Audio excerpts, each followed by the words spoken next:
म्हणायचं व्याख्यानाला बोलत ते एक नंबरचे बोगस आहेत बघ म्हणा, आणि दुसऱ्या दिवशी व्याख्यानाला जायचं परत.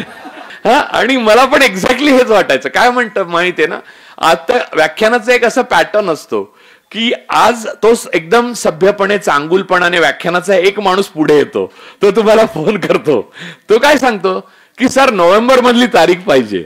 तर आता काय म्हणतो आपण की आता काय जाऊ दे ना, नोव्हेंबर मध्ये बघू. हा कोणती पाहिजे? 26 सर. ठीक आहे, दिली. ठीक आहे. नंतर मग एक सामसूम होते आणि मधलं तुमचं आयुष्य नीट चालायला लागतं. हे कोर्टाच्या तारखांसारखंच असतं बरं. तर तुम्हाला तोपर्यंत तुमचं आयुष्य सुरळीत चालतं. हळूहळू ऑक्टोबरचा शेवटचा आठवडा येईपर्यंत दुसराच एक मनुष्य तुम्हाला फोन करतो आणि म्हणतो की ते अमक्या नमक्याने तुम्हाला फोन केलेला आठवतं का? ऑगस्ट मध्ये तुम्ही 26 तारीख आम्हाला दिलीत बरं का ते हे. आणि अशी 4 अशा माणसांची नावं सांगतो की जी तुम्हाला खूप वंदनीय वगैरे आहेत.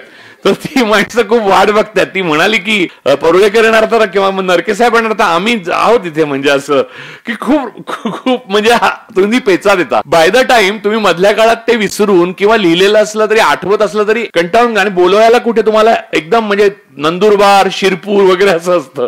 म्हणजे धड एका वाहनाने पोचताच येणार नाही. फक्त तुम्ही एकनाथ शिंदे असाल तर हेलिकॉप्टरने जाऊ शकता, कारण ते ठाणे जिल्ह्यात पण हेलिकॉप्टरने जातात. पण आम्ही तसं नसल्यामुळे आम्हाला एका कुठच्याच वाहनाने जाता येईना. म्हणजे अशा ठिकाणी बोलवतात.